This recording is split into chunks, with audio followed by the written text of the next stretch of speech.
সুপ্রিয় শিক্ষার্থীরা, আজকের অনলাইন ক্লাসে তোমাদেরকে স্বাগত জানাচ্ছি। অষ্টম শ্রেণীর শিক্ষার্থীদের জন্য আজকের ক্লাস।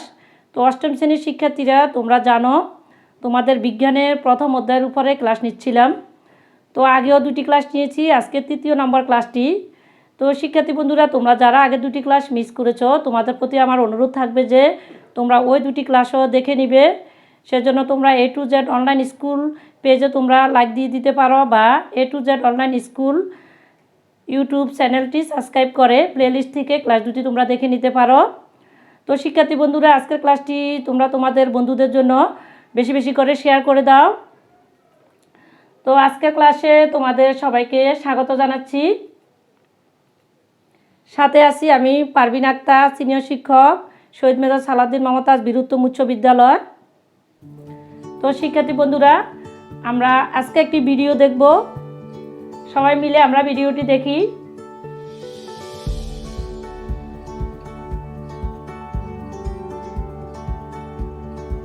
হ্যাঁ, তোমরা ভিডিওটি দেখো সবাই।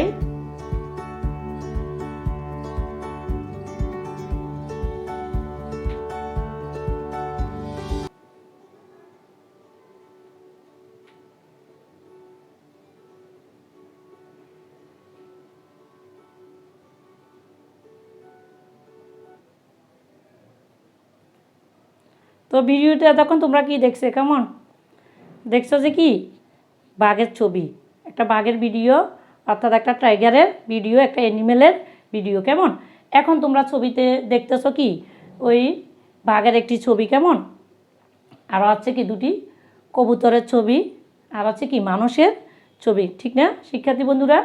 তাহলে আমরা স্ক্রিনে তিনটি ছবি দেখতেছি, বাঘের, কবুতরের এবং কি মানুষের ছবি। কেমন এখন ছবিগুলো দেখে বলো, এগুলো কি মেরুদণ্ডী না অমেরুদণ্ডী প্রাণী? শিক্ষার্থী বন্ধুরা, তোমরা এই ছবিগুলো দেখে বলো তো, এই প্রাণীগুলো কি অমেরুদণ্ডী না মেরুদণ্ডী? নিশ্চয়ই বলবে কি এগুলোই মেরুদণ্ডী প্রাণী। কেমন এখন যদি এগুলো মেরুদণ্ডী প্রাণী হয়ে থাকে, তাহলে বলো তো মেরুদণ্ডী প্রাণীরা কোন পর্বের অন্তর্ভুক্ত? তো শিক্ষার্থী বন্ধুরা, তোমরা যারা আগে দুটি ক্লাস দেখেছো, তাহলে তারা কিন্তু এতক্ষণে কিন্তু তোমরা ঠিকই মনে করতে পেরেছো যে মেরুদণ্ডী প্রাণীরা কোন পর্বের প্রাণী। হ্যাঁ, মেরুদণ্ডী প্রাণীরা হচ্ছে কি করডাটা পর্বের প্রাণী। আমরা কিন্তু আগের ক্লাসগুলোতে কিন্তু পর্বগুলো, অর্থাৎ যে 9টি পর্ব ছিল, সেই 9টি পর্ব সম্পর্কে, অর্থাৎ 1 থেকে 8টি পর্ব নিয়ে আলোচনা করেছি, আর একটি পর্ব বাকি ছিল, সেটা হচ্ছে কি করডাটা পর্ব। কেমন এই করডাটা পর্বের প্রাণীগুলো হচ্ছে কি মেরুদণ্ডী প্রাণী। কেমন তো আজকে আমি তোমাদের সাথে মেরুদণ্ডী প্রাণীদের শ্রেণীবিন্যাস নিয়ে তোমাদের সাথে আলোচনা করব। তো শিক্ষার্থী বন্ধুরা, তোমরা ক্লাসের শেষ পর্যন্ত থাকো আর ক্লাসটি তোমরা উপভোগ করো। অবশ্যই আনন্দ নিয়ে ক্লাস তোমরা উপভোগ করবে। যে কোনো কিছু যদি আমরা আনন্দের মাধ্যমে শিখতে পারি, তবে সেটা শিখন ফলটা অনেক দিন পর্যন্ত আমাদের স্থায়ী থাকে। আর তোমাদের জন্য তোমাদের শিখন ফলটা যাতে অনেক দিন স্থায়ী থাকে, সেজন্য তোমাদেরকে এই ব্যবস্থা, এই প্রেজেন্টেশন, এই যে একটা ক্লাস তৈরি করতে আমাদের অনেক সময় লেগে যায়।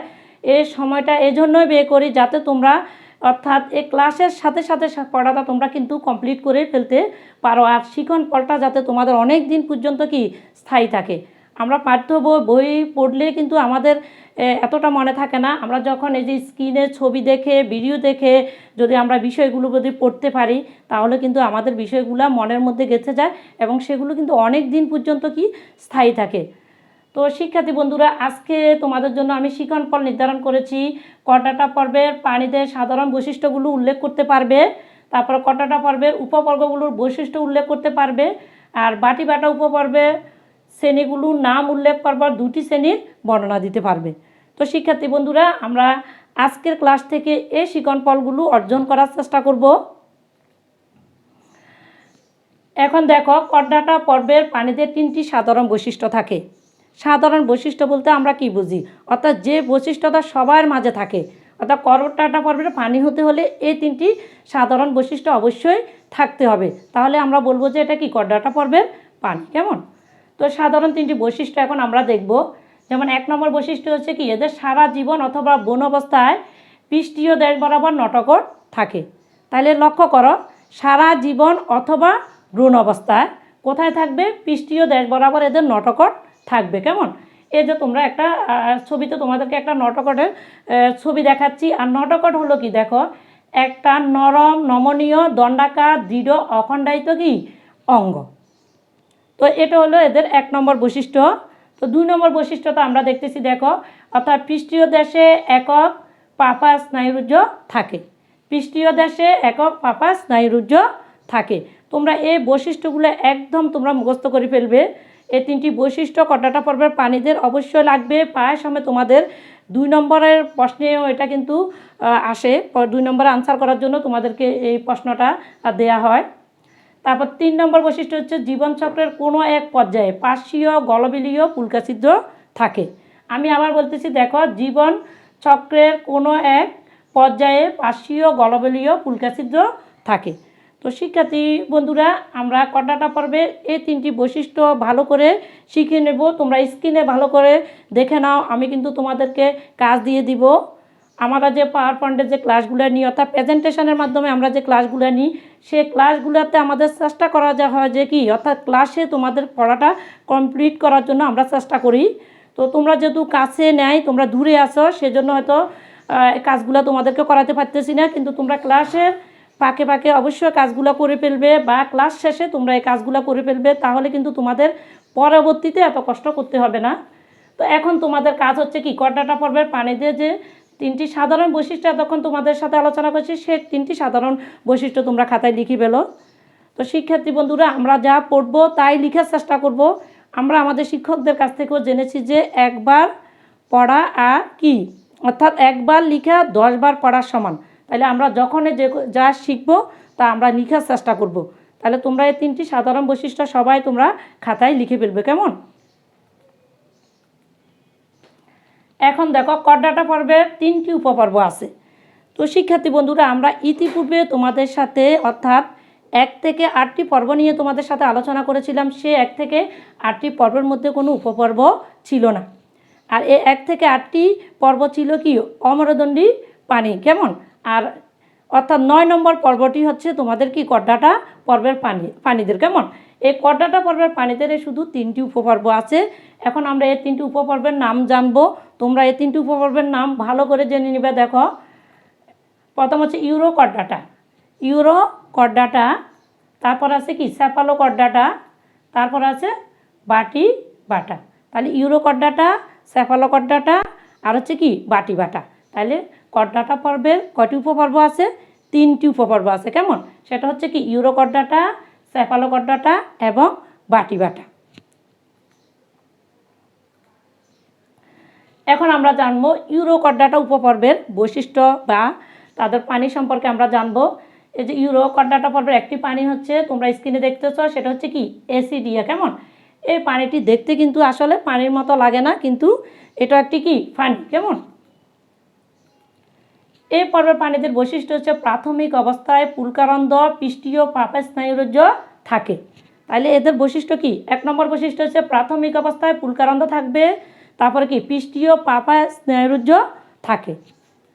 তারপরে দেখো 2 নম্বর বৈশিষ্ট্য হচ্ছে শুধু মাত্র লার্ভা দশায় এদের লেজে নটকট থাকে।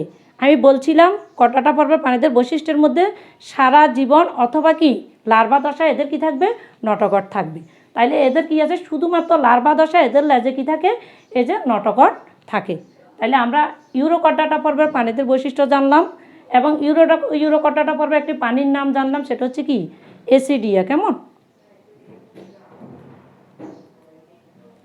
এখন দেখো স্যাফালো কর্ডাটা পর্বের একটি পানি, তোমরা স্ক্রিনে দেখতেছ। এই পানিটার নাম কি, দেখো ব্রাঙ্কিওস্টোমা, কেমন? তো এই উপপর্বের প্রাণীদের বৈশিষ্ট্যগুলো আমরা জানবো। সেটা হচ্ছে কি সারা জীবন এদের দেহে নটকট এর উপস্থিতি লক্ষ্য করা যায়। একটু আগে যেটা পড়ছিলাম সেই উপপর্বে কিন্তু এদের সারা জীবন কিন্তু নটকট থাকে না, বলছে শুধু কি ভ্রূণ অবস্থায় থাকে। কিন্তু স্যাফালো কর্ডাটা কী হয়, সেটা সারা জীবন নটকটের উপস্থিতিটা সারা জীবনে কি লক্ষ্য করা যায়। দেখতে মাছের মতো, তোমরা স্ক্রিনে ছবিটা যে দেখতেছ, দেখো এই পানিটা দেখতে কি একেবারে কি মাছের মতো, কেমন? সুপ্রিয় শিক্ষার্থীরা, আমরা কর্ডাটা পর্বের 3টি উপপর্বের আমরা নাম জেনেছি। সেটা হচ্ছে কি অর্থাৎ ইউরো কর্ডাটা, স্যাফালো কর্ডাটা এবং কি বাটি বাটা, কেমন? ইউরোকর্ডাটা এবং সেফালোকর্ডাটা কিন্তু কোনো শ্রেণী ছিল না, কিন্তু বাটি বাটা উপপর্বে কিন্তু 60টি শ্রেণী আছে। এখন আমরা 60টি শ্রেণীর নাম জানবো। তোমরা এই 60টি শ্রেণীর নাম ভালো করে দেখে নিবে। এই 60টি শ্রেণীর উপরে তোমাদেরকে আমি কাজ দিব।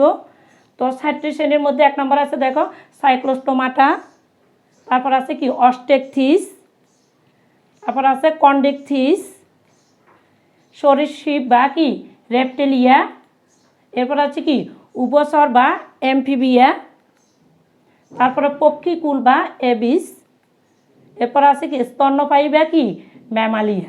তাইলে আমরা বাটি বাটা উপপর্বের 60টি শ্রেণীর নাম জানলাম, অর্থাৎ 60টি ক্লাসের নাম জানলাম। সেগুলো হচ্ছে কি, আমি আবার বলছি তোমাদেরকে শুনো, সাইক্লোস্টোমাটা, অস্টেকথিস, কন্ডেকথিস, সরীসৃপ, উভচর, তারপর আছে কি উভচর বা কি অ্যামফিবিয়া, পক্ষীকুল বা এবিস, স্তন্যপায়ী বা ম্যামালিয়া।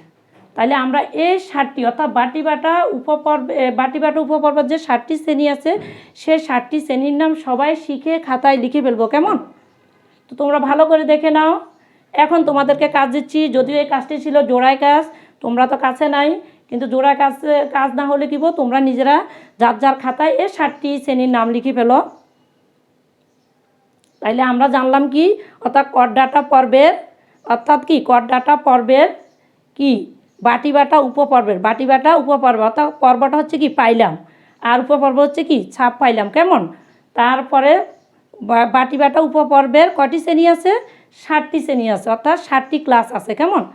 তো 60টি ক্লাসের মধ্যে কি আমরা আজকে 2টি ক্লাস নিয়ে তোমাদের সাথে আলোচনা করব। আর 60টি ক্লাসের নাম তোমাদেরকে আজকে অবশ্যই শিখতে হবে। তোমরা সবাই লিখে লিখে শিখবে, সবাই খাতায় নামগুলো লিখে ফেলবে, কেমন? হ্যাঁ, এখন বাটি বাটা উপপর্বের একটি শ্রেণী হচ্ছে কি সাইক্লোস্টোমাটা। একটি শ্রেণী হচ্ছে, প্রথম শ্রেণীটা আমরা পড়েছিলাম কি সাইক্লোস্টোমাটা। শিক্ষার্থী বন্ধুরা, তোমরা স্ক্রিনে ছবি দেখতেছ, দেখো এটা হচ্ছে সাইক্লোস্টোমাটা শ্রেণীর একটি প্রাণী, সেটা হচ্ছে কি প্যাট্রোমাইজন। এখন এই শ্রেণীর প্রাণীদের বৈশিষ্ট্যগুলো আমরা জানবো। এদের সাধারণ বৈশিষ্ট্য হচ্ছে, তোমরা দেখতেছ এদের দেহটা কিন্তু লম্বাটে, মুখছিদ্র গোলাকার এবং চোয়ালবিহীন। এদের মুখছিদ্রটা দেখো গোলাকার, আর এদের কিন্তু চোয়াল নেই। তোমরা স্ক্রিনের ছবিতে লক্ষ্য করো, এদের চোয়ালবিহীন, দেহে আইস ও যুগ্ম পাখনা অনুপস্থিত। এদের দেহে আইস নেয়, আর যে রুই কাতল মাছে যে যুগ্ম পাখনা থাকে, কিন্তু এই দেখো এগুলার মধ্যে কিন্তু এই প্রাণীগুলোর মধ্যে কিন্তু যুগ্ম পাখনা অনুপস্থিত, অর্থাৎ যুগ্ম পাখনা নেই, এবং পুলকা ছিদ্রের সাহায্যে শ্বাস নেই। এখানে যে লাল বৃত্তটা উঠতেছে, এখানে দেখো অনেকগুলো ছিদ্র আছে, এগুলো হচ্ছে কি অর্থাৎ পুলকা ছিদ্র। এই পুলকা ছিদ্রের মাধ্যমে এরা কিন্তু শ্বাস নিয়ে থাকে। তো শিক্ষার্থী বন্ধুরা, তোমরা সাইক্লোস্টোমাটা শ্রেণীর প্রাণীদের বৈশিষ্ট্যগুলো ভালো করে দেখে নাও সবাই। আমি আবার একটু বলতেছি, দেহ লম্বাটে, মুখছিদ্র গোলাকার এবং কি চোয়ালবিহীন, দেহে আইস ও যুগ্ম পাখনা অনুপস্থিত এবং পুলকা ছিদ্রের সাহায্যে শ্বাস নেই। আর এদের এক্সাম্পল হচ্ছে কি প্যাট্রোমাইজন। এখন আমরা আরেকটি শ্রেণী দেখব, যেটা হচ্ছে কি কন্ডেকথিস। আমরা আজকে 2টি শ্রেণী নিয়ে আলোচনা করব, পরবর্তী ক্লাসে বাকিগুলো নিয়ে আলোচনা করব। পরবর্তীটা হবে কি আমাদের লাস্ট ক্লাস। তো শিক্ষার্থী বন্ধুরা, তোমরা A to Z অনলাইন স্কুলের পেজের সাথে থাকো। এই চ্যাপ্টারটা শেষের পরে আমি তোমাদের একটা গুগল ফর্মের সাহায্যে একটা এক্সাম নিব। তাহলে তোমরা বুঝতে পারবে তোমাদের এই অধ্যায়ের উপরে কতটুকু তোমরা প্রিপারেশান নিতে পেরেছো বা কতটুকু তোমরা আয়ত্ত করতে পেরেছো। তো তোমরা পেজে লাইক দিয়ে পেজের সাথে থেকো, তাহলে তোমরা পরীক্ষায় অংশগ্রহণ করতে পারবে। তো কন্ডেকথিস শ্রেণীর দেখো, আমি এখানে ছবিতে তোমরা 3টি প্রাণীর ছবি দেখতেছ। তোমরা এই ছবিগুলোর দিকে ভালো করে একটু খেয়াল করো, এদের মধ্যে যে কোথায় এদের অমিল বা কোথায় তাদের মিল দেখতেছ, একটু ভালো করে তাদের গঠনগত বৈশিষ্ট্যগুলো লক্ষ্য করো। শিক্ষার্থী বন্ধুরা, এদের নাম দেখতেছ হাঙ্গর, হাতুড়ি মাছ, কি করাত মাছ। যদিও তোমরা এগুলা দেখো নাই, তবে তোমরা যারা ডিসকভারি দেখো অবশ্যই ডিসকভারিতে এগুলো দেখেছ। এই ছবিগুলো একটু লক্ষ্য করো, হাঙ্গর, হাতুড়ি মাছ, করাত মাছ, এরা হচ্ছে কন্ডেকথিস শ্রেণীর, অর্থাৎ বাটি বাটা উপপর্বের কন্ডেকথিস শ্রেণীর প্রাণী, কেমন? তো এদের সাধারণ বৈশিষ্ট্যগুলো দেখো, এরা সমুদ্রে বাস করে বিধায় আমরা এদেরকে সচরাচর দেখি না, কেমন? কঙ্কাল তরুণাস্থিময়, এদের কঙ্কালটা হচ্ছে কি তরুণাস্থিময়, তারপরে দেহ প্লাকয়েড আইস দ্বারা আবৃত। এদের দেহটা কি প্লাকয়েড আইস দ্বারা আবৃত। তারপর মাথার দুই পাশে 5 থেকে 7 জোড়া পুলকাছিদ্র থাকে। এদের মাথার দুই পাশে কি 5 থেকে 7 জোড়া পুলকাছিদ্র থাকে। এদের কিন্তু কানকো থাকে না। যেটা রুই কাতলা মাছে তোমরা কানকো দেখো, এই মাছের মধ্যে কিন্তু কোনো কানকো থাকে না। তো শিক্ষার্থী বন্ধুরা, তোমরা এদের বৈশিষ্ট্যগুলো ভালো করে দেখো, আর ছবিতে এদের যে 3টি ছবি দেওয়া আছে ছবিগুলো তোমরা ভালো করে দেখে নাও।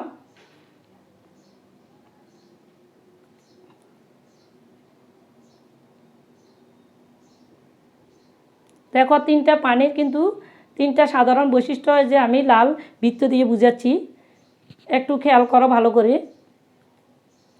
হ্যাঁ, এখন তোমাদেরকে আমি কাজ দিচ্ছি। যদিও তোমরা ক্লাসে কাজটা করতে, দেখো ক্লাসে কাজটা করলে কিন্তু তোমাদের পড়াটা কিন্তু ক্লাসে শেষ হয়ে যেত। তোমরা ক্লাসে নাই বিদে কি এখন তোমাদেরকে বাসায় সেটা কমপ্লিট করতে হবে।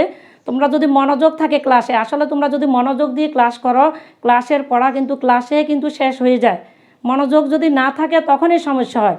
যখন দেখো আমি বলতেছি, এখন 2টি দলে ভাগ হয়ে 1 নং এবং 2 নং চিত্রের পানিগুলোর সাধারণ বৈশিষ্ট্যগুলো লিখে শ্রেণীতে উপস্থাপন করো। তখন তুমি যখন সাধারণ বৈশিষ্ট্যগুলো লিখে 2টা দলে ভাগে উপস্থাপন করবে, তখন দেখা যাবে অনেক কিছু তোমাদের মধ্যে থেকে আরও বের হয়ে আসবে। তো শিক্ষার্থী বন্ধুরা, তোমরা এই কাজটা বাসায় করে ফেলবে কেমন। আমি কিন্তু অনেক কাজ তোমাদেরকে দিচ্ছি, যেহেতু কাজগুলো তোমাদের সামনে থেকে আদায় করতে পারতেছি না, সেজন্য এগুলো তোমাদেরকে সব কাজে বাসায় দিয়ে দিলাম। তোমরা বাসায় কাজগুলো করবে কেমন।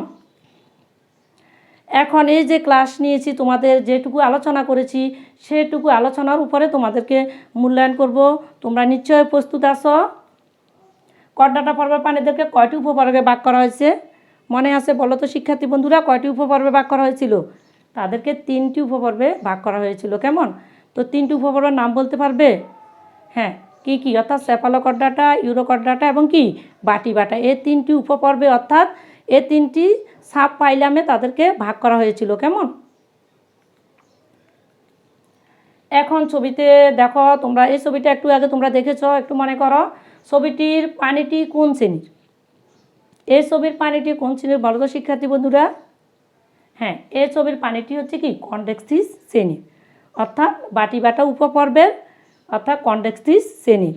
কোন পর্বের? যদি তোমাদেরকে প্রশ্ন করি এটা কোন পর্বের, সেটা হচ্ছে কি অবশ্যই কি করডাটা পর্বের কেমন। এখন বলো তো ছবিটির পানিটি কোন নামে পরিচিত?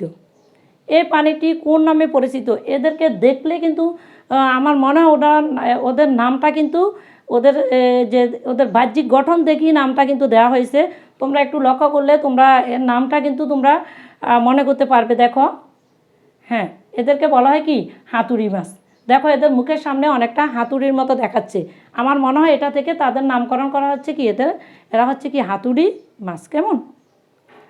তো শিক্ষার্থী বন্ধুরা, এখন তোমাদেরকে আমি বাড়ির কাজ দিচ্ছি। আগেও কিন্তু অনেকগুলা বাড়ির কাজ দিয়ে দিচ্ছি, যেহেতু তোমরা আমার কাছে নাই সেজন্য সবগুলাই তোমাদের বাড়ির কাজ।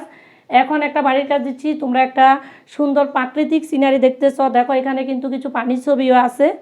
তো এখন তোমাদেরকে আমি বলবো যে ছবিটির মতো তোমার চারদিকে চেনা জানা পরিবেশ থেকে অনেকগুলো পানির তালিকা তৈরি করে করডাটা পর্বের পানিদেরকে আলাদা করো। তাহলে আমাদের চারপাশে যে পরিবেশ আছে সেখানে অনেক পানি থাকে, সবগুলো তো আর করডাটা পর্বের না কেমন। তো তোমার যা দেখো সবগুলো পানি তোমরা যতটুকু পারো অতটুকু তোমরা কালেকশান করবে, ওদের নাম লিখবে, লিখে ওরা কোন পর্বের অর্থাৎ এদের মধ্যে কোনগুলো করডাটা পর্বে সেগুলো তোমরা কি করবে আলাদা করে একটা ছাট তৈরি করবে কেমন। এর আগেও তোমাদেরকে অনেকগুলো কাজ দিয়েছি। দেখো আগের কাজগুলো তোমরা যদি ক্লাসে থাকতে কিন্তু ক্লাসে কিন্তু শেষ হয়ে যেত, ঠিক আছে না শিক্ষার্থী বন্ধুরা? তো আজকে এই পর্যন্ত, তোমরা ভালো থাকো।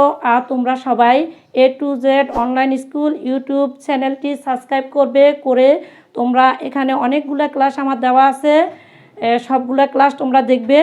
আর A to Z online school Facebook পেজে লাইক দিয়ে আমার সাথে থাকবে, সেখানে তোমরা এক্সামগুলো দিতে পারবে। তো আজকে এই পর্যন্ত, আল্লাহ হাফেজ, সবাই ভালো থাকো, আমার জন্য দোয়া করবে। সবাইকে ধন্যবাদ।